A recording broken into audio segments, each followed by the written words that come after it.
Donnie and Dolly. The team is supported by ableauctions.ca. Closing your business? We can help. It is Friday, and all of our guests today, including Farhan Lalji, standing by in Toronto, if I'm not mistaken. Brought to you by the Bayside Oceanfront Resort. Escape to the Bayside Oceanfront Resort, the ideal mid-island destination. For a relaxing weekend getaway, enjoy comfortable accommodations, ocean views, exceptional service. Book your stay today at BaysideResortParksville.com. In the wake of the Canucks 4-3 overtime loss in St. Louis last night, we're joined now from TSN by Farhan Lalji, who, if I'm not mistaken, is at the CFL Scouting Combine in Toronto. How are you, sir?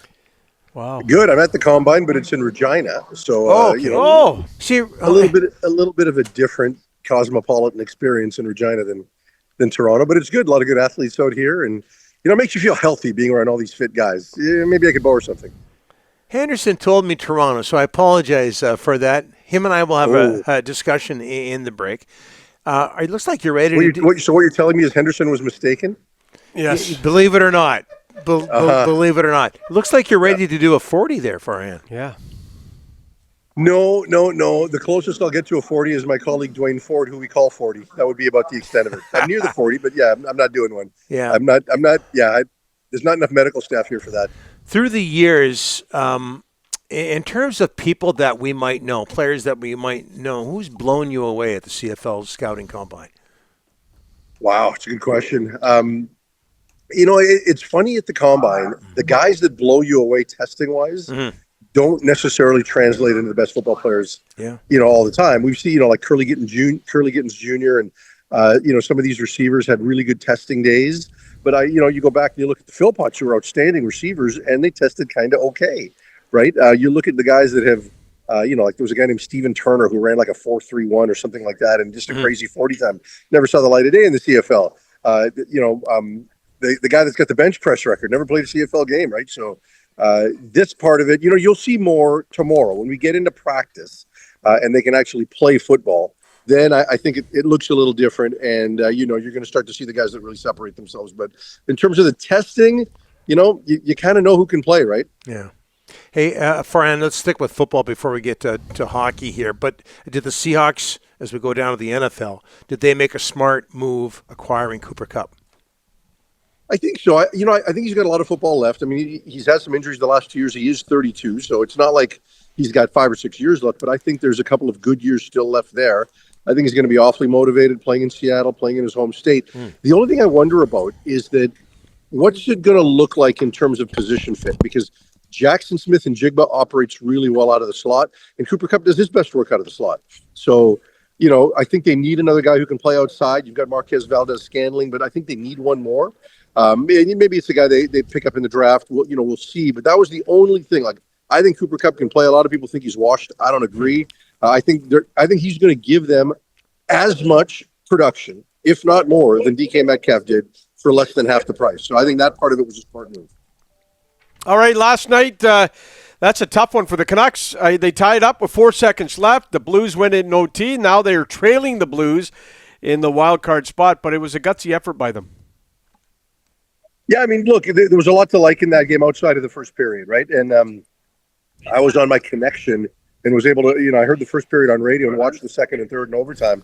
And I thought they did some really good things, right? I think the game really kind of evened itself out as the game progressed. And then you've got Brock Besser, right, who continues to, get hot offensively and, 2 straight games with 2 goals in each and scoring at such a critical time and just unleashing the shot, and you don't like how it ended in overtime. I think there was a lot wrong with that play from a number of players.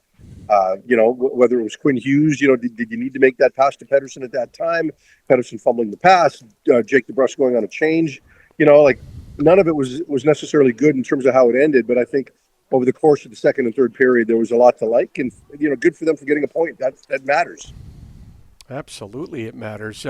What about Besser? You go 12 games without a goal. All right. Now he's got 4 and 2, and he's red hot, which is great for him and the Canucks because if he doesn't score, they're in big time trouble down the stretch. Yeah, no doubt, right? And when he scores, he's going to do it for a while. He's always been that streaky guy. You hate to see him go 12 without and only 2 over 20 games before the last 2, but all of a sudden now they've got a legitimate first line. Like they didn't have, forget top line center, they didn't have a first line, right? Yep. Like when you consider what now Pettersson and Besser and Hoglander have done in these last 2 games, and all of them have been involved in that offensively. Now you can throw a legitimate group out there that you can expect to score. So it's good for him, good for the team, but also good for Besser from a overall financial standpoint, because I think going into the trade deadline there was a lot of people that felt that, and look, no matter what, he's going to get paid. But then when you have those kind of struggles, I think people start wondering, what is he going to get paid, especially when no one wanted to give a big haul to trade for him specifically. So he's also earning it for himself again by finishing strong, and if they can get in the playoffs, he's been that guy in the few playoff opportunities he has, and I have no reason to doubt that he would again. Yeah, it came through in a big moment yesterday as well. Hey, back to football, Farhan. You're at the CFL Scouting Combine, so let's go back to that league. This is dated, but I've been meaning to ask you this for a while. What do you make of the $18 million jump in CFL revenues and the increase in salary cap? I think a lot of people might be a little surprised by that. Look, I think it's a great thing, right? The fact that they can pay players more. And, I just believe CFL players are grossly underpaid, given not just what they do and the risks involved, but just how talented they are, right? Like I've said before, right? The biggest downside for this league is that you've got players that are 90 to 95% as good as NFL players, but they get paid 5 to 10% as much.